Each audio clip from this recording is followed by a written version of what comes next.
My name is Ernest Sim. I am the CTO of Grain. We're working on the smartest restaurant, making great food accessible to everyone.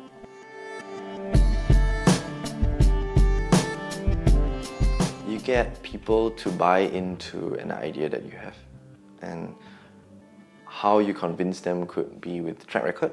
Like you have customers that like what you want, but generally investing is in faith that things will get better, generally. And you're selling that vision, you're selling that dream that you have to believe in.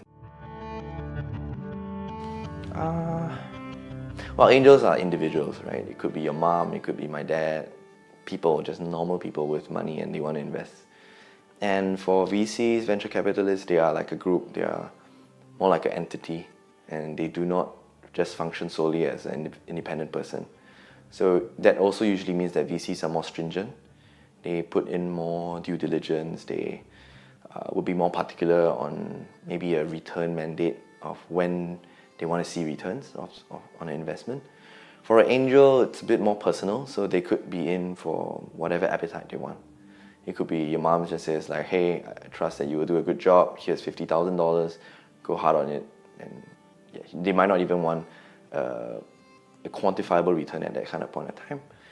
But the downside of having angels, possible downside, is that it might be a bit emotional because it's their own money, and they might influence the startups that they invest in and say like, hey, my money is being lost, why are you not doing this? And they might affect the way the company is run as well.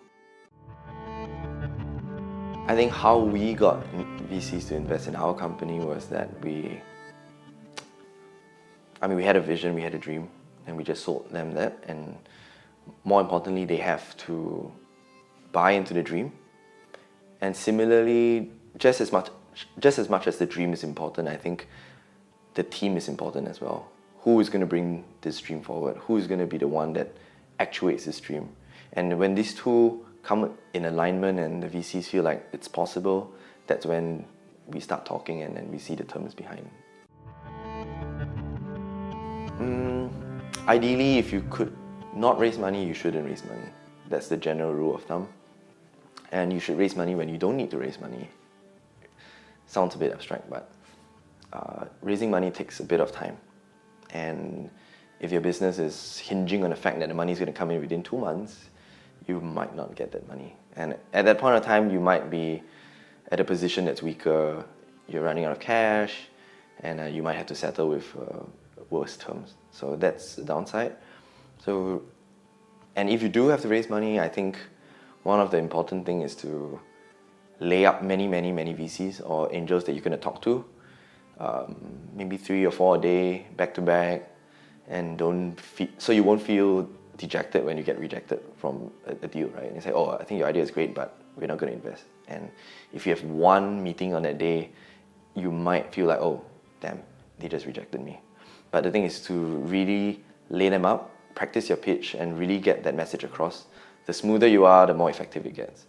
And they have some strategies where you start off with investors that you know for sure may not, they won't invest in you, but they will definitely be keen to listen to what you have to say and use them as training and to also understand their thoughts and perspectives.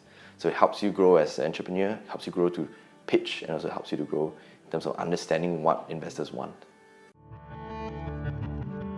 Pitch is telling someone why they should put money with you. Yeah, what's so good about what you're doing that they should give you money.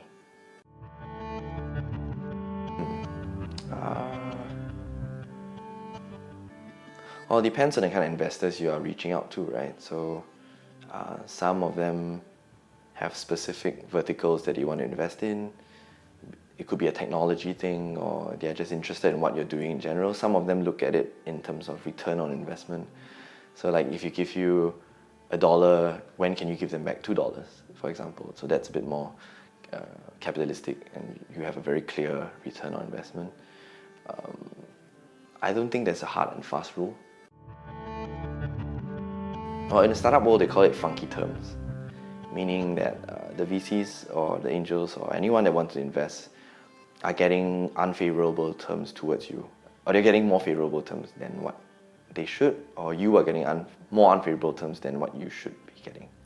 Yeah, so it's good to have a lawyer or a friend who can help advise on certain matters like this, and it helps to read up on other startups who have raised money as well to avoid these loopholes and pitfalls. Work on the product. The product is very important.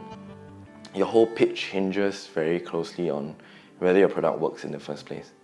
So a lot of times people want to raise money and their product might not be working, and then that's something that will definitely stop investors from wanting to invest. So spend more time on the product, and getting investors will be a lot easier.